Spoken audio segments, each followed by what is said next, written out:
Okay, this beautiful pan is by Nordicware. It is made in the US, which I absolutely love. I'm a fan, 10 out of 10. If I see it, I'm gonna get it. Anywhere on the planet, I'm gonna get it. Home Goods, Amazon, online, digitally, whatever, I'm gonna get it. This is the mini skull cakelet pan. I like this like bronze they did this season. Like, hey, yeah, I see what you did, and it's giving, it's serving, and it's kind of cunty, you know. I don't know if I can say that, but it is giving to a whole other like level. But let's get into the recipe that we'll be doing, and it is a cheesy tomato skull. I saw it on the website and I was like, yeah, I gotta try this. So I did a little bit of remixing, did a little here, did a little there, and I am absolutely in love with it. Oh my gosh, I hope you guys love it too. This is kind of like the recipe they have on their website, but I kind of did a little here and there just because I feel like it was a little necessary. But let's see, if not, it might go totally bad and I should have trusted their judgment and just like did exactly what was on the website. But who absolutely, you know what I mean? Who gonna check me? Who won't get me? But right now, let's get into this and get our aprons on.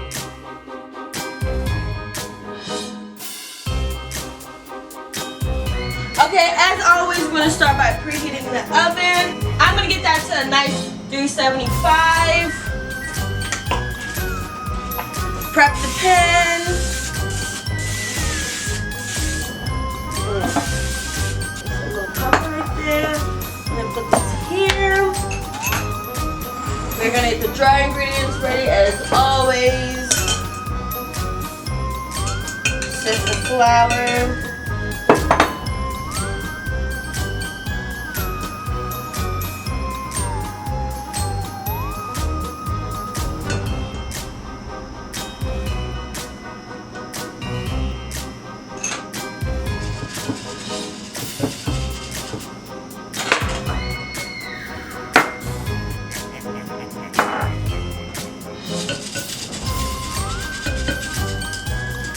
And as always, you know, the usual rhythm.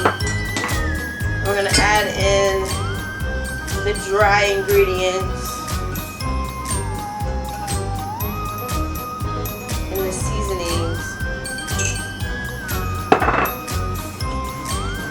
And instead of using garlic powder, I'm gonna just use crushed garlic, and I'm gonna put that into the wet mixture just because I feel like it's a better way to incorporate it.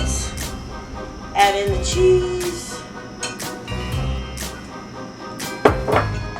And always add in a little bit more cheese. Cheese does hurt. I was gonna say it don't hurt nobody, but as a member of the lactose intolerant community, mistakes are made quite frequently. I'm actually gonna just combine it all into like I did last time.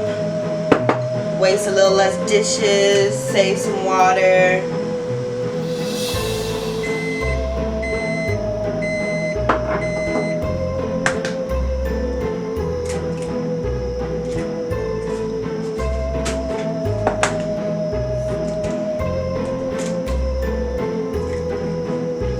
And then I have this cute little baby whisk. I'm gonna get to just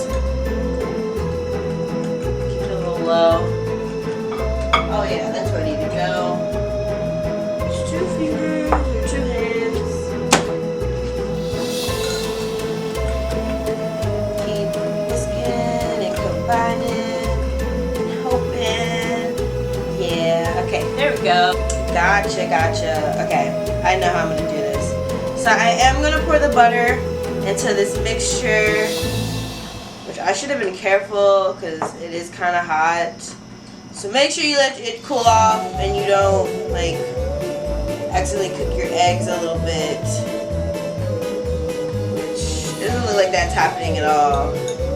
I got lucky. Now this is the best part, all of it coming together and then going into the pan and then into the oven and then to my mouth and then hopefully your mouth.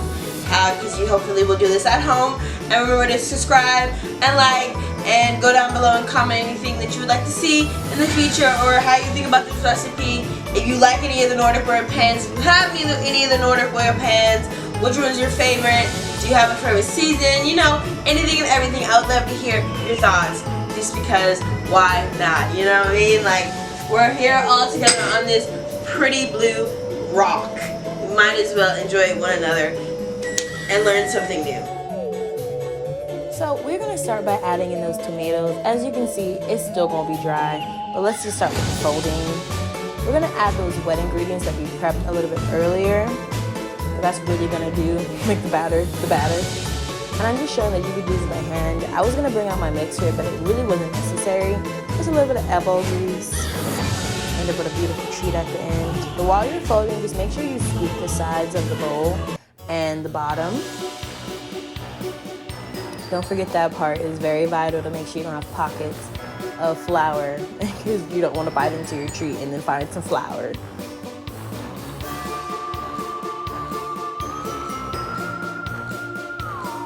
We're going to scoop the batter into the prepped pan. We're going to try to keep that about 2/3 full. If you have any more extra batter, you can either just save that when you already use the pan, or just put it in something else. For example, I'm going to be using a ramekin. You don't want to overfill the cavities because you are going for a goal. If you have some excessive batter, just save that or use the tips I just gave you. And as you can see, I real quick prep up a little ramekin.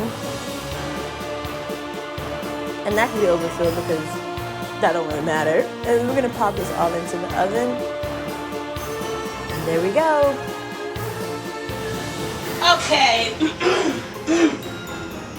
Okay, so these are done and ready to go. I'm gonna get a towel good for it so I can pop it on there. I'm gonna leave it in the pan for a little bit. I'm gonna leave this in the ramekin permanently. I'm gonna actually try it out of here. Turn that off already. Pop this to the side. I'm gonna let that cool, and whoop. This was about a good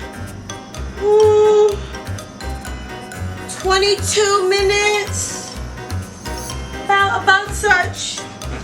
This is, ooh, yeah, this is definitely still hot, but I'm gonna eat it anyways. Okay. Ooh.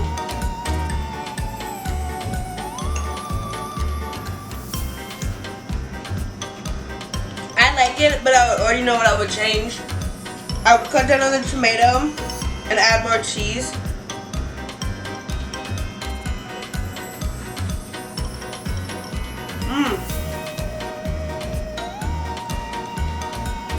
It's hot.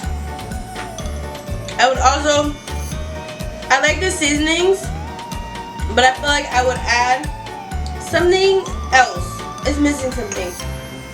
Maybe like I would feel like the oregano and a couple more of the Italian seasonings.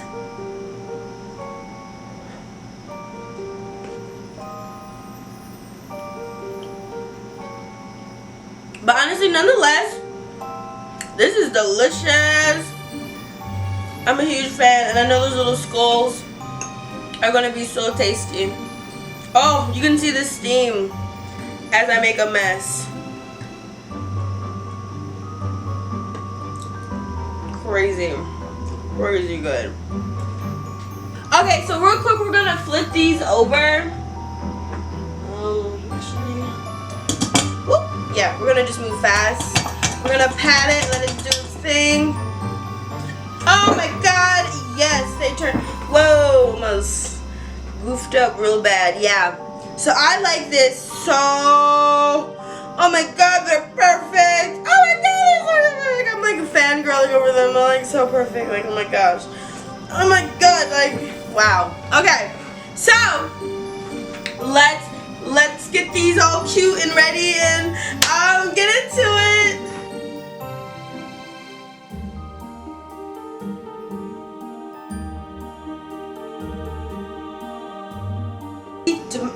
excuse me.